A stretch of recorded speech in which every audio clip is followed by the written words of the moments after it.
What's up guys, it's Talon here, and in today's video we're going to be taking a look back down memory lane at every single pro's signature move, all the way from Chapter 1 up into Fortnite OG. First, let's start off with Chapter 1, and what is probably considered the birth of piece control with TSM Hamlins, the Cone clip.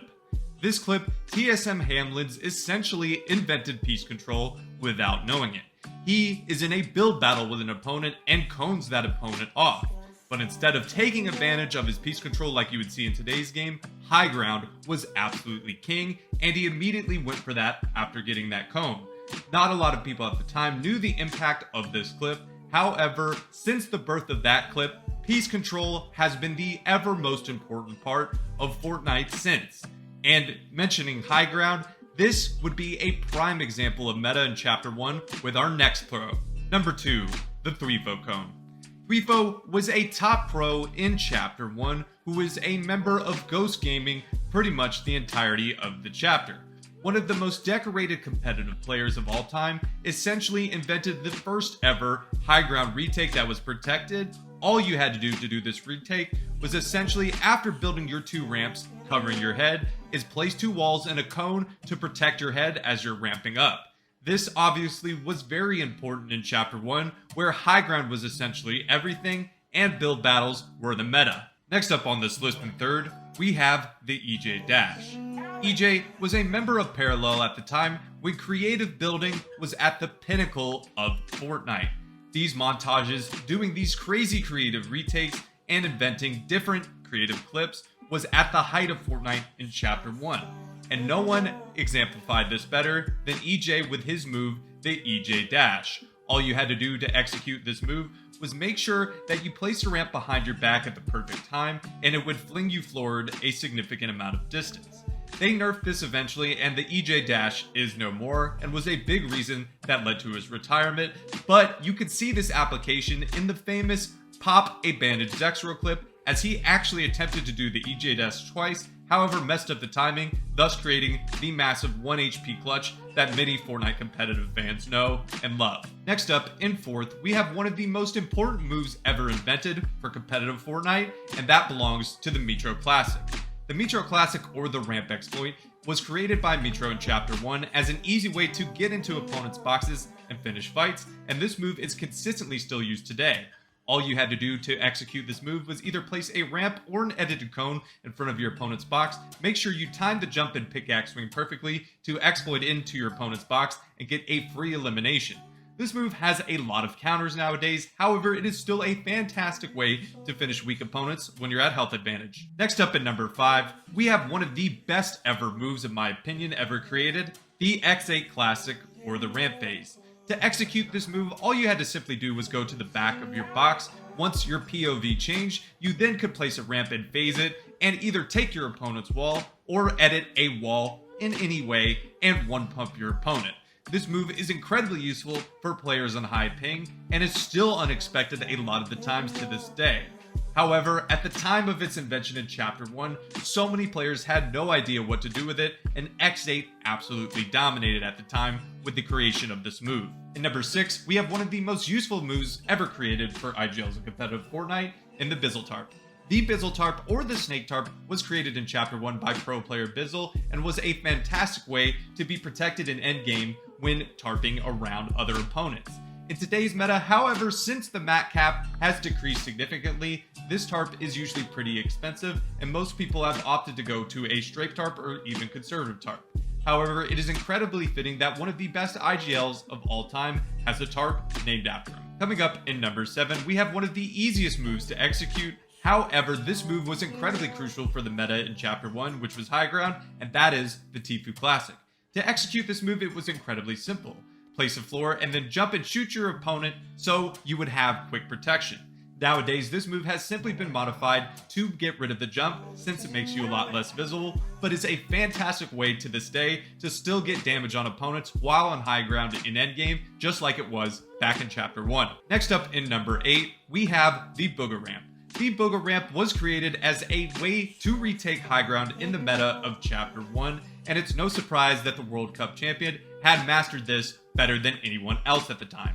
To execute this move, it is incredibly simple. Just place a floor cone above your head on a ramp and then aim for the front tile and jump and land on a floor and a ramp.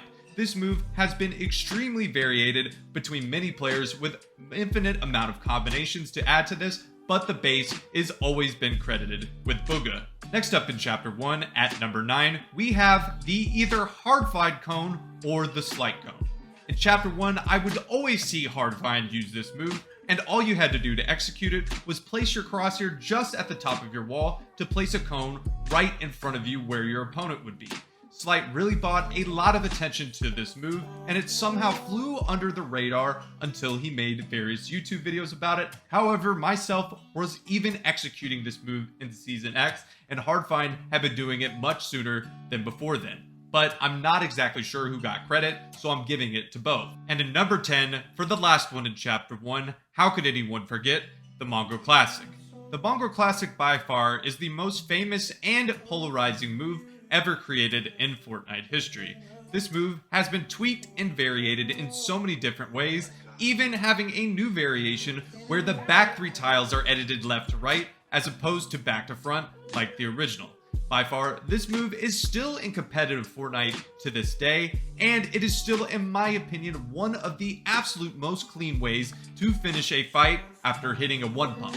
This move has gotten pretty predictable or countable, and it's just easy to place a cone in your box to avoid this, but still, the best of the best players are still using it to clip and absolutely outplay their opponents to this day. Starting off now in Chapter 2 at number 11, we have the Clicks Ramp. The Clicks Ramp was created at the height of COVID in 2020 for many of the Zone Wars and Box Fighting Championship players to have a way to get quick and easy high ground. To execute this move, there was a couple ways you could do it. You could place 2 ramps to the left or the right, and then angle the way to where you place a floor and a ramp, and then turn 90 degrees the other way to place a floor and a ramp, and essentially gain an extra layer of height without having any jump fatigue. This is a fantastic move, even in creative and non-creative situations to get height on your opponents, and is still used frequently to this day. Next up, in Chapter 2, we have another useful creative move at number 12 in the Booty Cone.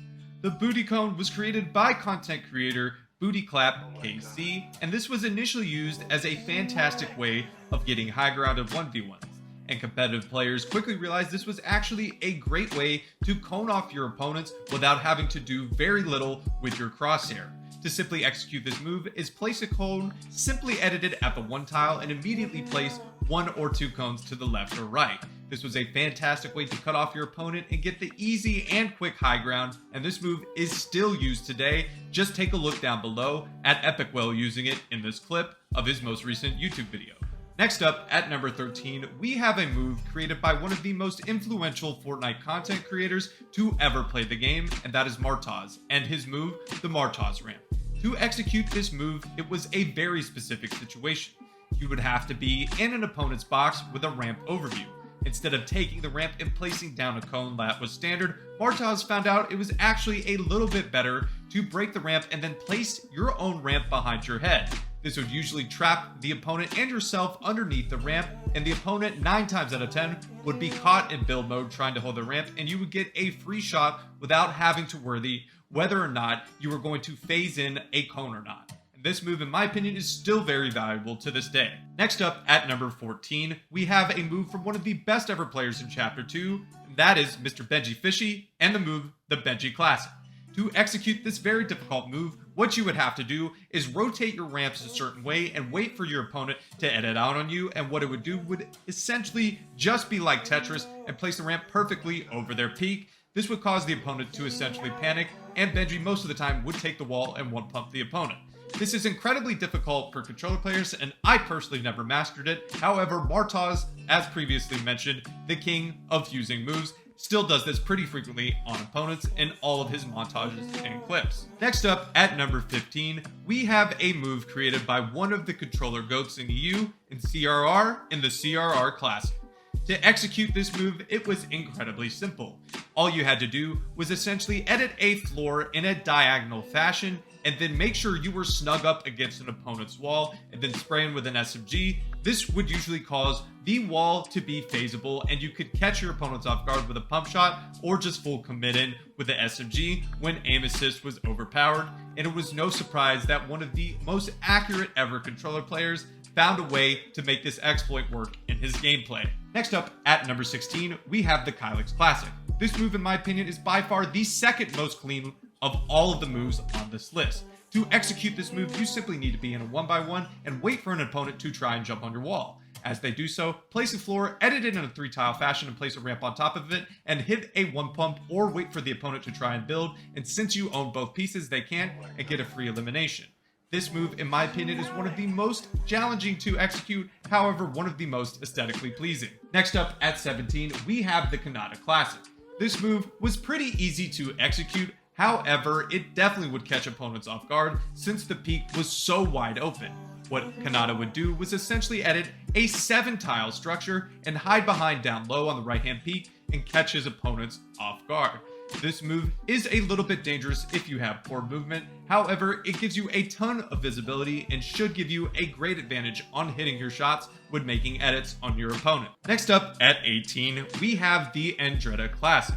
This move was incredibly sophisticated, however, this is by far one of the most interesting ways to finish an opponent.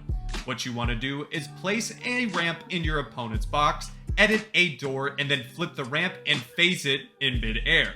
This would definitely catch your opponents off guard. However, I think in today's Fortnite, it would be incredibly difficult to pull off, and I don't see this move used too much nowadays. Bringing in Chapter 3 at number 19 is the Martaz Peak.